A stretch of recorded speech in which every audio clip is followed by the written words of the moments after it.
ನಮಸ್ತೆ ಸ್ನೇಹಿತರೆ, ಜಾಗತಿಕ ಪ್ರಪಂಚಕ್ಕೆ ನಿಮಗೆಲ್ಲ ಸ್ವಾಗತ. ರಾಜ್ಯ ಸರ್ಕಾರ ಜನರಿಗಾಗಿ ಈಗಾಗಲೇ ಹಲವು ಯೋಜನೆಗಳನ್ನು ಜಾರಿಗೆ ತಂದಿದೆ ಅಂತಲೇ ಹೇಳಬಹುದು.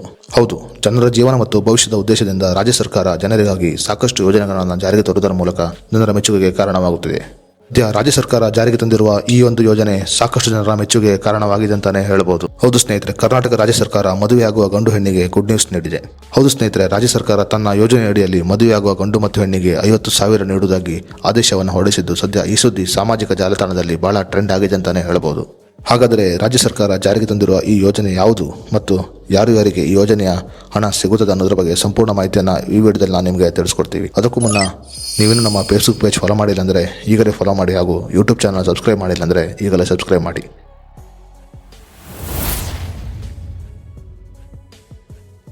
ನಮ್ಮ ಹಿಂದೂ ಸಂಪ್ರದಾಯದಲ್ಲಿ ಮದುವೆ ಅನ್ನೋದು ಬಹಳ ಮುಖ್ಯವಾದ ಬಂಧವಾಗಿದೆ. ಮದುವೆಯಲ್ಲಿ ಎರಡು ಮನಸ್ಸುಗಳು ಒಂದುಗೂಡುತ್ತದೆ. ಗುರು ಹಿರಿಯರ ಸಮ್ಮುಖದಲ್ಲಿ ನಡೆಯುವ ಈ ಮದುವೆಗೆ ಬಹಳ ಪ್ರಾಮುಖ್ಯತೆ ಇದೆ ಅಂತಾನೆ ಹೇಳಬಹುದು. ಕೆಲವರು ಮದುವೆಯನ್ನ ಸಾಕಷ್ಟು ಅದ್ದೂರಿಯಾಗಿ ಮಾಡಿದರೆ, ಇನ್ನು ಕೆಲವರು ಮದುವೆಯನ್ನ ಸರಳವಾಗಿ ಮಾಡುತ್ತಾರೆ. ಸ್ನೇಹಿತರೆ, ಆರ್ಥಿಕವಾಗಿ ಹಿಂದುಳಿದವರಿಗೆ ಮದುವೆ ಅನ್ನೋದು ಕೇವಲ ಕನಸಾಗಿಯೇ ಉಳಿತಿರುತ್ತದೆ. ಇದೀಗ ರಾಜ್ಯ ಸರ್ಕಾರ ಮದುವೆಯಾಗುವ ಗಂಡು ಹೆಣ್ಣಿಗೆ ಹೊಸ ಯೋಜನೆಯನ್ನು ಜಾರಿಗೆ ತಂದಿದ್ದು, ಈ ಯೋಜನೆಯಲ್ಲಿ ಗಂಡು ಹೆಣ್ಣಿಗೆ ಮದುವೆಗಾಗಿ 50,000 ಸರ್ಕಾರವೇ ನೀಡುತ್ತಿದೆ. 2015-16ನೇ ಸಾಲಿನಲ್ಲಿ ರಾಜ್ಯದ ಮುಖ್ಯಮಂತ್ರಿಯಾಗಿದ್ದ ಸಿದ್ದರಾಮಯ್ಯನವರು ಸಾಮೂಹಿಕ ವಿವಾಹಗಳ ಟ್ರಸ್ಟ್ಗಳ ಜೊತೆಗೆ ಕೈಗೂಡಿಸುವುದಾಗಿ ಮಾಹಿತಿಯನ್ನು ನೀಡಿದ್ದರು. ಇದೀಗ ಮತ್ತೆ ರಾಜ್ಯ ಬಜೆಟ್ನಲ್ಲಿ ಸರಳ ವಿವಾಹ ಯೋಜನೆಯನ್ನ ಜಾರಿಗೆ ತಂದಿದ್ದಾರೆ. ಬಡವ ಮತ್ತು ಹಿಂದುಳಿದ ವರ್ಗದವರಿಗೆ ಈ ಸರಳ ವಿವಾಹ ಯೋಜನೆ ಬಹಳ ಸಹಕಾರಿಯಾಗಲಿದೆ ಅಂತಾನೆ ಹೇಳಬಹುದು. ಹಲವು ಧಾರ್ಮಿಕ ಸಂಘ ಸಂಸ್ಥೆಗಳು ವಿವಾಹ ಆಗುವವರಿಗೆ ಆರ್ಥಿಕ ನೆರವು ನೀಡಬೇಕೆಂದು ಸರ್ಕಾರಕ್ಕೆ ಮನವಿ ಸಲ್ಲಿಸಿದ್ದವು. ಈ ಮನವಿಯನ್ನ ಮಾನ್ಯ ಮಾಡಿ ರಾಜ್ಯ ಸರ್ಕಾರ ಸರಳ ವಿವಾಹ ಯೋಜನೆಯನ್ನ ಜಾರಿಗೆ ತಂದಿದೆ.